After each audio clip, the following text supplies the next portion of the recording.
নমস্কার বন্ধুরা, আশা করছি আপনারা সবাই ভালো আছেন এবং সুস্থ আছেন। আমি রাখি, আমার চ্যানেলে সবাইকে জানাই অনেকটা স্বাগত। তো বন্ধুরা, প্রতিদিনের মতো আজ চলে এসেছি খুবই গুরুত্বপূর্ণ কিছু টিপস নিয়ে।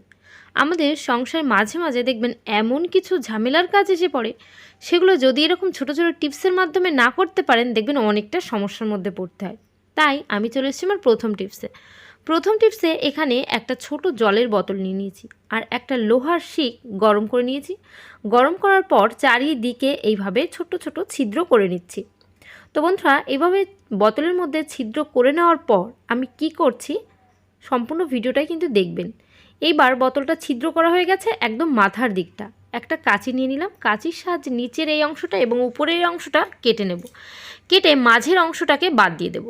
তো আমি এখান থেকে নিচের এই কিছুটা অংশ কাঁচির সাহায্যে কেটে নিচ্ছি। আপনারা একটা চাকু গরম করে এইভাবে কেটে নিতেও পারেন, আর যদি চাকু থাকে মানে কাঁচি থাকে, কাঁচির সাহায্যেও কেটে নিতে পারেন।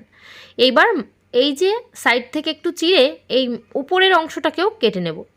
কেটে নেওয়ার পর বন্ধুরা কি করব, এই বোতলের দুটো অংশকে, দারুণ একটা ট্রিক, আপনারাও বাড়িতে ট্রাই করবেন, দেখবেন অনেকটাই উপকার পাবেন। তো এইবার এই যে বোতলের টুকরো দুটো নিয়ে নিলাম, নিচের অংশটার মধ্যে কিছু উপকরণ আমি অ্যাড করব। নিচের অংশটার মধ্যে আমি এখানে চামচে করে বড় চামচের 1.5 চামচ মতো, মানে ছোট এই চামচগুলোর 1.5 চামচ মতো লবণ দিয়ে দিলাম। এবার এর মধ্যে দিয়ে দিতে হবে আপনাদের পছন্দ মতো শ্যাম্পু। তো আমি এখানে শ্যাম্পুর এই একটা পাতায় আমি পুরোটাই দিয়ে দিচ্ছি লবণের মধ্যে। এবার এই যে শ্যাম্পুটা আমার যখন দেওয়া হয়ে গেল, এর মধ্যে দিয়ে দেব লবঙ্গ। তো গরম মশলার সঙ্গে যে লবঙ্গগুলো থাকে ওখান থেকে 3-4টে লবঙ্গ আপনারা এই লবণের মধ্যে দিয়ে দিতে পারেন। দিয়ে দিলে কি হবে, আমাদের ঘরবাড়িতে এখন বর্ষার দিন দেখবেন পোকা মাকড় ভরে যায়। তো যখন ঘরের মধ্যে পোকা মাকড় বাজে একটা স্মেল আসতে শুরু করে, ঘরের ভেতর হোক টয়লেটে হোক, তো এই যে একটা স্যাঁতস্যাঁতে ভাব, একটা বাজে স্মেল আসছে, পোকামাকড় প্রচুর পরিমাণে ঘর বাড়িতে হয়ে যাচ্ছে, তখন আপনারা এরকম একটা মিশ্রণ তৈরি করে ঠিক বোতলের উপরের অংশ আর নিচের অংশটা কেটে এইভাবে ছোট্ট একটা পুচকু বোতল রেডি করতে পারেন। এইভাবে রেডি করে আপনারা কিন্তু ঘরের ভেতর অথবা বাথরুমের ভেতর যে কোনো জায়গায় রাখতে পারেন। একদম দেখবেন ফ্রেশ একটা গন্ধ আসবে এবং কোনো পোকামাকড় কোনো কিছুই সে আশেপাশেও থাকবে না। ছোট্ট বোতলটা কেটে নিয়েছি, এর ভেতরে যেহেতু লবণ, কোলগেট আর লবঙ্গ দিয়ে দিয়েছি, এর যে একটা খুব সুন্দর মিষ্টি মিষ্টি সুগন্ধ এই ছিদ্র দিয়ে বেরোতে থাকবে। সেই মিষ্টি সুগন্ধটা ঘরের মধ্যে চারিদিকে ছড়িয়ে যাবে। বোতলটা কিন্তু দেখতে অনেকটাই সুন্দর লাগছে। এরকম ছোট ছোট বোতল আপনারা রেডি করে রাখতে পারেন এই সমস্ত ছোট্ট ছোট্ট কাজগুলোর জন্য। তো বন্ধুরা, আশা করছি আমার এই টিপসটা অনেকটা ছোট্ট হলেও আপনাদের কিন্তু অনেকটা কাজে আসবে। তো আমি চলে যাব পরবর্তী টিপসে এখানে আছে বেশ কিছুটা লঙ্কা। এখন কিন্তু লঙ্কার প্রচুর দাম। এতটা দামি লঙ্কা কিনে আনার পর যদি পচে যায় তখন কিন্তু কারোর ভালো লাগে না। যেহেতু এখন বর্ষা হচ্ছে, বর্ষার মধ্যে কিন্তু এই কাঁচা সবজিগুলো পচতে শুরু করে তাড়াতাড়ি। তো আমরা কি করি, লঙ্কা সাধারণত বাজার থেকে কিনে আনার পর বোটা ছাড়িয়ে এভাবে প্লাস্টিকের একটা ক্যারির মধ্যে লঙ্কাগুলোকে রেখে ফ্রিজে রেখে দিই অনেকটা দিন পর্যন্ত ভালো রাখার জন্য। তো এর ফলে কি ভালো থাকে? এর ফলে কিন্তু ভালো থাকে না। তার কারণ কি, লঙ্কা ফ্রিজের মধ্যে এইভাবে প্লাস্টিকের মধ্যে করে রাখলে লঙ্কাটা ঘামতে শুরু করে। তো যখনই এরকম ঘাম হয়, লঙ্কার গায়ে কিন্তু একটা ভিজে ভিজে ভাব থাকে। তো দেখতেই পাচ্ছেন লঙ্কার গায়ে কিন্তু প্রচুর জল জল। এর ফলেই কিন্তু লঙ্কাগুলো পচতে শুরু করে দেয়। তো আমরা কিভাবে সেই লঙ্কাগুলোকে ফ্রিজে রাখবো যার ফলে অনেকটা দিন পর্যন্ত রেখে খেতে পারি? এই ধরনের যে কন্টেনারগুলো আছে, আমি এর মধ্যে কিন্তু সোনপাপড়ি নিয়ে এসেছিলাম, মিষ্টি সোনপাপড়ি, ফল, বিভিন্ন ধরনের খাবার কিন্তু এই ধরনের কন্টেনারে আসে। আর নিয়ে নেবেন টিস্যু যদি না থাকে সেক্ষেত্রে নিউজ পেপার নিতে পারেন। নিউজ পেপার অথবা টিস্যুটাকে এইভাবে কন্টেনারের নিচে বেশ ভালো করে এইভাবে গুছিয়ে পেতে দেবেন। এইবার এই কন্টেনারের মধ্যে আপনারা কিন্তু লঙ্কাগুলোকে গুছিয়ে গুছিয়ে রাখতে পারেন। লঙ্কা এর ভেতরে যখন রাখবেন না, এবার যদি ফ্রিজে রাখেন তাহলে কি এই লঙ্কা ঘামবে না? একদমই নয়, তারপরও ঘামবে। ঘামার ফলে যে জলটা এদের গায়ে আসে না, সেই জলটা এই নিউজ পেপার অথবা টিস্যুটা অ্যাবজর্ব করে নেবে, যার ফলে লঙ্কাটা কিন্তু সবসময় শুকনো থাকবে। এখানে আমার লঙ্কা কিন্তু কন্টেনারের মধ্যে নেওয়া হয়ে গেছে। এইবার আমি আরও একটা এক্সট্রা টিস্যু নিয়ে নেব। টিস্যু পেপার নিয়ে এর উপরেও দিয়ে দেবো, তাহলে নিচের দিক থেকে ঘামলে নিচের টিস্যুটা অ্যাবজর্ব করবে, আর উপর দিক থেকে ঘামলে উপরের টিস্যুটা অ্যাবজর্ব করবে। অথবা নিউজ পেপার দিতে পারেন। এইভাবে দিয়ে ঢাকনাটা আটকে আপনারা যদি ফ্রিজে রাখতে পারেন বন্ধুরা, তাহলে কিন্তু কখনোই এই লঙ্কাগুলো পচবে না, নষ্ট হবে না। বর্ষার দিনেও অনেকটা দিন পর্যন্ত লঙ্কা রেখে খেতে পারবেন। লঙ্কার প্রচুর দাম এখন, সেই লঙ্কাগুলো যদি পচে যায় আমাদের কিন্তু বড্ড গায়ে লাগে। তাই বন্ধুরা এরকম ছোট টিপসের মাধ্যমে লঙ্কাগুলোকে গুছিয়ে রাখবেন, দেখবেন অনেকটা দিন পর্যন্ত লঙ্কা রেখে খেতে পারবেন, লঙ্কা পচবে না, আপনাদের কিন্তু কোনো সমস্যাও হবে না। আশা করছি এই টিপসটা অনেকটা কাজে আসবে। চলে যাব পরবর্তী টিপসে। আমরা কিন্তু কোনো খাবার দাবার কখনোই নষ্ট করতে চাই না, কারণ খাবারের মধ্যে থাকে লক্ষ্মী। লক্ষ্মী নষ্ট করা কারোরই উচিত নয়। তো দেখবেন আমরা যখন মুড়ি অনেকটা করে আনি না, সেই মুড়ি খেতে আমাদের খুবই পছন্দ হয়। অনেক সময় সকালে বিকালে যখনই চা খাই, চায়ের সঙ্গে এক বাটি মুড়ি আমাদের সবার লাগে।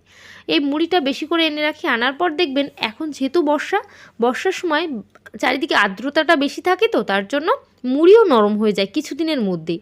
সে যতই কন্টেনারের মধ্যে করে রাখেন, যতই টাইট দিয়ে রাখেন, এইভাবে যখন মুড়ি নরম হয়ে যায়, সেই নরম মুড়ি কারোর কিন্তু খেতে ইচ্ছা করে না। তাহলে সেই মুড়িটা কী করি, অনেক সময় ফেলে দিতে হয়।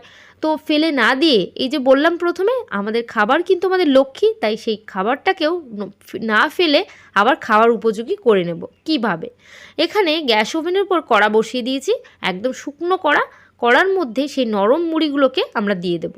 এইভাবে 2 মিনিট মতো মুড়িটাকে খালি কড়াতে যদি নাড়িয়ে নিতে পারি, তাহলে কিন্তু মুড়িগুলো ভীষণ একদম মুচমুচে হয়ে যাবে। প্রথম কেনার সময় যেমন মুচমুচে ছিল, ঠিক তেমনই মুচমুচে হয়ে যাবে এই মুড়িগুলো। এভাবে নাড়াতে নাড়াতে দেখবেন মুড়িটা একটু কম হয়ে যাবে আর কালারটা হালকা একটু চেঞ্জ হয়ে যাবে। এর ফলে কিন্তু কোনো সমস্যা হবে না। এই মুড়িটা খেতে কিন্তু দুর্দান্ত টেস্ট লাগবে। তো আপনারাও বাড়িতে ট্রাই করে দেখবেন। মুড়ি যখনই নরম হয়ে যাবে, খালি কড়ার মধ্যে এদিক ওদিক একটু নাড়িয়ে নেবেন। নাড়িয়ে নিলেই সেই মুড়িটা কিন্তু দারুণ খেতে হবে এবং মুচমুচে হয়ে যাবে।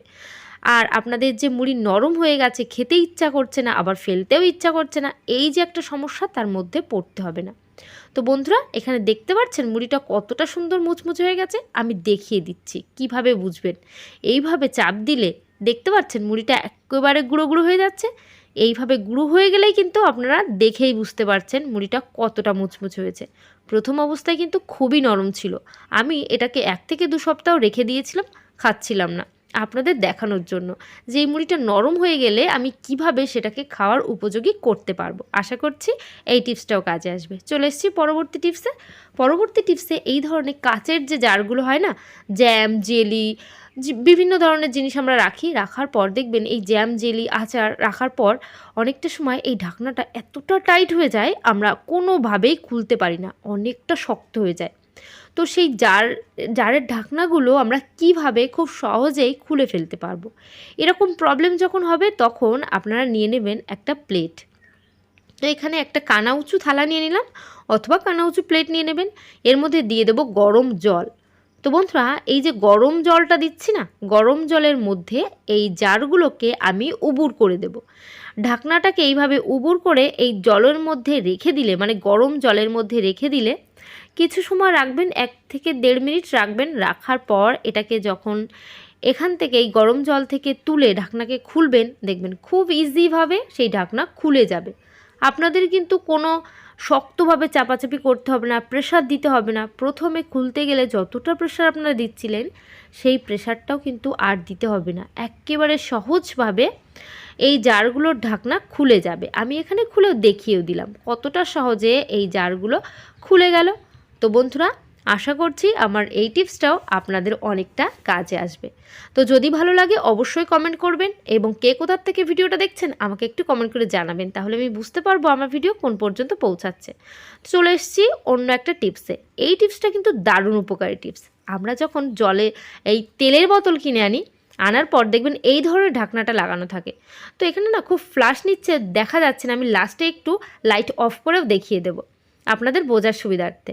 তো এই যে বোতলগুলো রিফাইন্ড তেল অথবা সর্ষের তেল কিনি, এর বোতলের ঢাকনাটা না এই ধরনের রিং মতো আটকানো থাকে। এই রিংটা কেন দেওয়া থাকে আমরা কিন্তু অনেকেই জানি না, কিন্তু আজ এই ভিডিওর মাধ্যমে দেখে নেব কেন এই তেলের ঢাকনার মধ্যে এই রিংটা দেওয়া থাকে। এই তেলের মধ্যে ঢাকনার এই যে রিংটা দেওয়ার কারণ, যাতে তেলটা আমরা অনেকটা দিন পর্যন্ত ব্যবহার করতে পারি।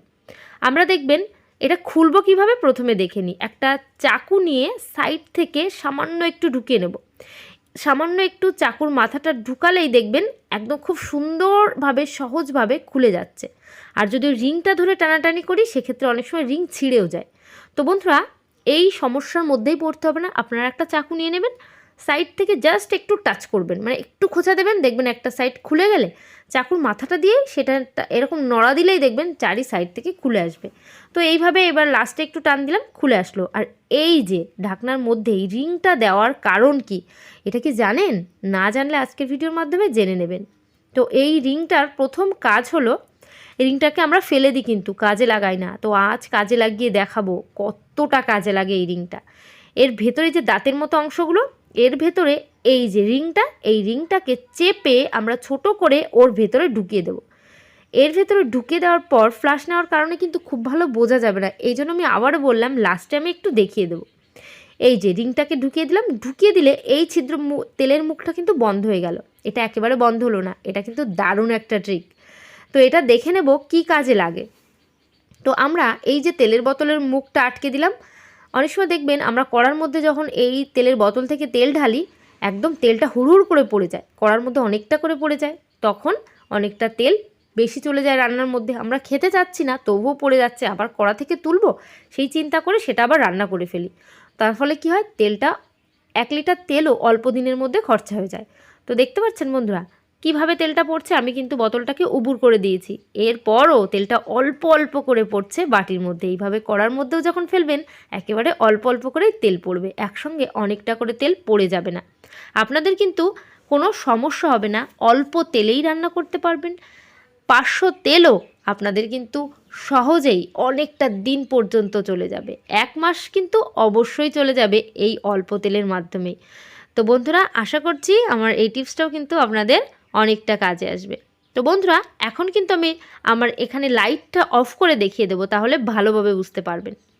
তো চলেন দেখিয়ে দিই। এই যে এই রিংটাকে আমি কিভাবে বেঁকাচ্ছি, এইভাবে চেপে এই যে মুখটাকে সরু করে তারপর এর ভেতরে ঢুকিয়ে দিচ্ছি। এই যে ঢুকিয়ে দেওয়ার পর এই যে উপরে যে প্লাস্টিকটা এখানে আটকে গেল, আটকে যাওয়ার পরই এটা কিন্তু কখনোই ওই যে দাঁত মতো আছে ওর জন্য এই রিংটা বেরিয়ে আসবে না, যার ফলে আমরা অল্প তেল খরচা করতে পারবো। তো বন্ধুরা, আশা করছি এই টিপসটা অনেকটা কাজে আসবে। যদি ভালো লাগে কমেন্ট করবেন। তো আজকের ভিডিও এখানে শেষ করলাম। সবাই ভালো থাকবেন, সুস্থ থাকবেন। তো বাই, টাটা, আবার নেক্সট ডে দেখা হবে।